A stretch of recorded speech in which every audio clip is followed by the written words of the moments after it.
এখন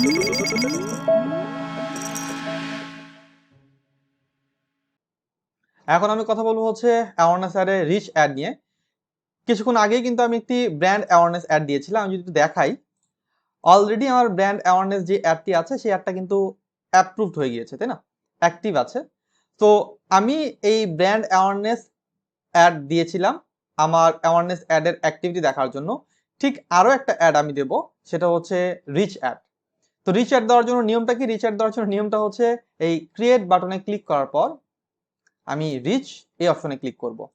so brand awareness add দেওয়ার কারণ ছিল যাতে আমরা ব্র্যান্ড অ্যাওয়ারনেস এবং রিচ অ্যাওয়ারনেসের মধ্যে যে পার্থক্যটা সেজন্য বুঝতে পারি, আমরা যেন কম্পেয়ার করতে পারি আসলে কোনটা আগামী দিনের জন্য ভালো হবে।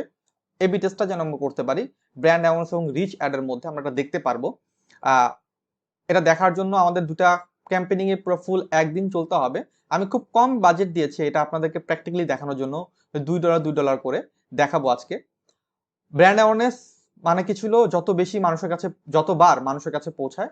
আর রিচ ছিল হচ্ছে যত বেশি মানুষের কাছে পৌঁছায়। তো ব্র্যান্ড অ্যাওয়ারনেস অলরেডি দেওয়া শেষ, এখন একটি রিচ অ্যাড দেবো। চলুন রিচ অ্যাড কন্টিনিউ করি। অ্যাড অবজেক্টিভে আসার পর রিচ এই বাটনে ক্লিক করার পর কন্টিনিউ এই বাটনে আমি ক্লিক করব। রিচ অ্যাডের জন্য ক্যাম্পেইনিং নেম দিতে হবে, তো আমি ক্যাম্পেইনিং নেম দিই। রিচ অ্যাড দিচ্ছি আমি, কার জন্য দিচ্ছি? টি সোল্ডের জন্য দিচ্ছি। কত ডলার অ্যাড দিচ্ছি আমি দিচ্ছি $2 অ্যাড।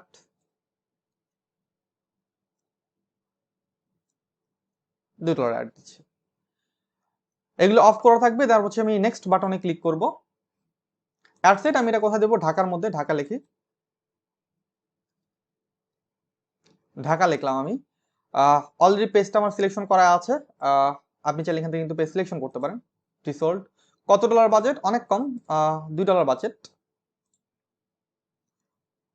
ওকে, এখন এখানে আমি আর আমার অডিয়েন্স গুলো সেভ করবো না। এর আগেই আমি দেখিয়েছি আমি একটা অডিয়েন্স সেভ করে রেখেছি। সেভ অডিয়েন্সটা জাস্ট এখন ব্যবহার করব। সেভ অডিয়েন্সে ক্লিক করব। ওকে, এখানে কিন্তু আসছে সেভ অডিয়েন্সটা। সেভ অডিয়েন্সে ক্লিক করার পর এই যে সেভ অডিয়েন্স, এটা কিন্তু এর আগে আমরা সেভ করে রেখেছিলাম। এটাই ব্যবহার করব, আর কিছু করার দরকার পড়বে না। একটু বলে রাখি, এখন চাইলে আপনি এই সেভ অডিয়েন্সটা চেঞ্জ করতে পারেন, বাট এই অডিয়েন্সটা যদি এখন এখান থেকে আপনি চেঞ্জ করেন, এর আগে যত জায়গায় আপনি এই অডিয়েন্সটা ব্যবহার করেছেন তত জায়গায় এটা অটোমেটিকলি চেঞ্জ হয়ে যাবে। তার মানে এখন যদি আমি আমার এই রিচ অ্যাডে আমার সেভ অডিয়েন্সটা চেঞ্জ করি, খানিকটা সময় আগে আমি যে ব্র্যান্ড অ্যাওয়ারনেস দিয়েছিলাম ওইটার অডিয়েন্সও চেঞ্জ হয়ে যাবে। সো আমি এটা চেঞ্জ করবো না, এবং এটা না করাই উচিত। পরবর্তী দরকার পড়লে নতুন একটা আমরা অডিয়েন্স বানাবো, বাট সেভ অডিয়েন্সটাকে চেঞ্জ না করাই উচিত যদি আপনি না চান যে অন্যান্য অ্যাডে এগুলো চেঞ্জ হোক। বাট যদি আপনি এরকম চান যে আমি আমার সেভ অডিয়েন্সটা চেঞ্জ করব এবং যত ধরনের অ্যাড অলরেডি আমার অ্যাক্টিভ আছে তত ধরনের অ্যাডে আমার এই চেঞ্জটা দরকার, তখন আপনি এটা চেঞ্জ করতে পারেন। সো আমি সেভ অডিয়েন্স সিলেকশন করলাম, নিচে যাই, ম্যানুয়াল প্লেসমেন্ট। আমরা আগে দিয়েছিলাম ফেসবুক এবং মেসেঞ্জার, আমি ফেসবুক এবং মেসেঞ্জারটাই রাখবো, চেঞ্জ করলাম না নিচে আর কিছু। আমার রিচ ওকে, কন্ট্রোল দরকার নেই, দেখুন এটা দেখাচ্ছে 11,000 থেকে 31। ওকে, সো নেক্সট বাটন আমি কন্টিনিউ করি। আগের চাইতে কিন্তু বেশি দেখাচ্ছে, আমার আগের চাইতে বেশি দেখাচ্ছে। নেক্সটে কন্টিনিউ করি। অ্যাডসেটের নাম দেওয়ার দরকার নেই, আমার এটাই থাকবে অ্যাডসেট। এটা তো অলরেডি পেজ সিলেকশন করাই আছে। আমি একটি এক্সিস্টিং পোস্ট ব্যবহার করব। পোস্টের আইডিটা কি ছিল? ওকে, এটাই হচ্ছে পোস্ট, এটাই পোস্টটা ছিল। তবু আরেকবার একটু চেক করে নিই। পোস্ট আইডি এটা ছিল, এই যে এটা ছিল post ID, inter post ID.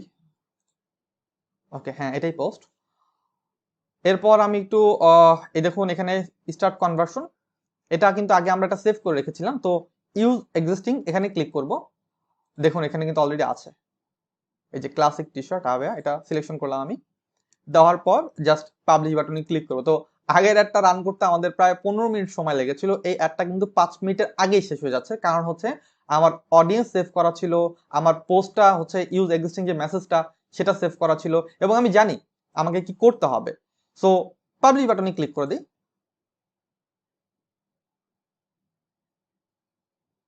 ওকে, পাবলিশ বাটনে ক্লিক করলাম। এখন এটা কোথায় আছে? এখন এটা হচ্ছে রিভিউতে আছে।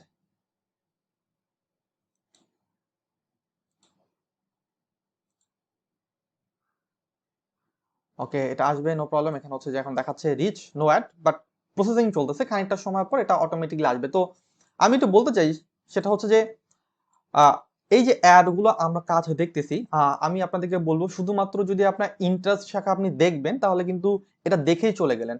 বাট যদি আপনি মার্কেটে কাজ করতে চান তাহলে কিন্তু আপনাকে প্র্যাকটিস করতে হবে। দেখাই মেইন লক্ষ্য না আমাদের, আমাদের প্রপারলি শিখতে হবে। আর প্রপারলি শেখার জন্য আপনাকে কন্টিনিউয়াসলি প্র্যাকটিসের উপর থাকতে হবে, প্র্যাকটিস করতে হবে। সম্ভব হলে লাইভ অ্যাড আপনি করবেন। এর আগেও আমি বলেছি কেন এই প্র্যাকটিস কিংবা কেন এই লাইভ অ্যাড গুলো করা দরকার, একটা চর্চার মধ্যে থাকার জন্য। আমি আপনাদেরকে দেখালাম, হয়তোবা এইটা অনেকেই দেখবে, অনেকে এই ভিডিওটা দেখবে, অনেকে হয়তোবা দেখে ট্রাই করবে, বাট সবার চাইতে আপনি কেন বেটার করবেন এটা কিন্তু আপনাকে ভাবতে হবে। এই ভিডিওটা 100 জন দেখতেছে, 200 জন দেখতেছে, কিংবা আরো অনেক মানুষ দেখবে। সো এদের মাঝখান থেকে আপনার চেষ্টা থাকবে আপনি বেস্ট হবেন। কেন বেস্ট হবেন? যে যত বেশি প্র্যাকটিস করবে সে তত ভালো আউটপুট পাবে, তার স্কিলটা তত বেশি ডেভেলপমেন্ট হবে।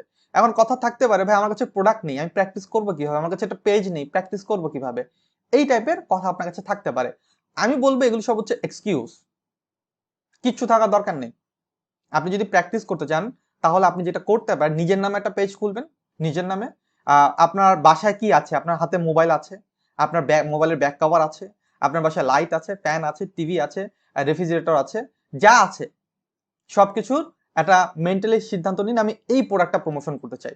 আপনি প্রোডাক্টটা দেখবেন একবার, দেখার পর তারপর সেটার জন্য ফেসবুকে একটা ডিটেল টার্গেটিং করবেন, এজ টার্গেট করবেন, বাজেট করবেন।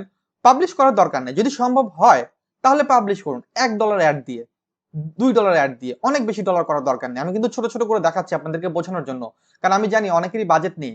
আমি যদি আমার বাজেট একটু দেখাই, আমার বাজেট গুলো যদি একটু দেখেন আপনারা, তাহলে হয়তো বা আপনারা বুঝতে পারবেন যে আমি কিরকম ভাবে অ্যাড গুলো রান করি। দেখুন, এই মাসের যদি কথা বলি, দিস মান্থ, দেখুন আমার অ্যাড বাজেট দেখুন $200, $737, এগুলি অ্যাড বাজেট। হ্যাঁ, 300, 100, 250, হ্যাঁ, এগুলো কিন্তু আমার অ্যাড বাজেট। অলরেডি এই মাসে $11,600 অ্যাডভার্টাইজ আমি কমপ্লিট করেছি।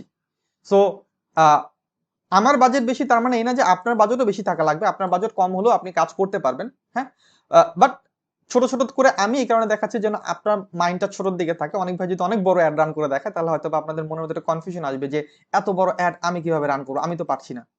সো এরকম যেন আপনার মাঝখানে না আসে, এরকম যেন আপনি না ভাবেন। ওকে, সো আমরা এই অ্যাডগুলো কন্টিনিউ করব, কন্টিনিউ দেখব, এবং আমি আপনাদের কাছে বলবো যে এই সিরিজটা কমপ্লিটলি করুন। একটা মিনিটও টেনে টেনে দেখবেন না, কমপ্লিট করবেন। হয়তোবা অনেক কিছু আপনার কাছে মনে হবে যে আপনি আগে থেকে পারেন, বাট তবুও দেখবেন আগে থেকে পারলে আপনার প্র্যাকটিসটা কমপ্লিট হয়ে যাবে। থ্যাংক ইউ ভেরি মাচ এতক্ষণ আমার সাথে থাকার জন্য। ইনশাআল্লাহ নেক্সট ডে আমি আবার এটা আউটপুট আপনাদেরকে দেখাবো। Thank you.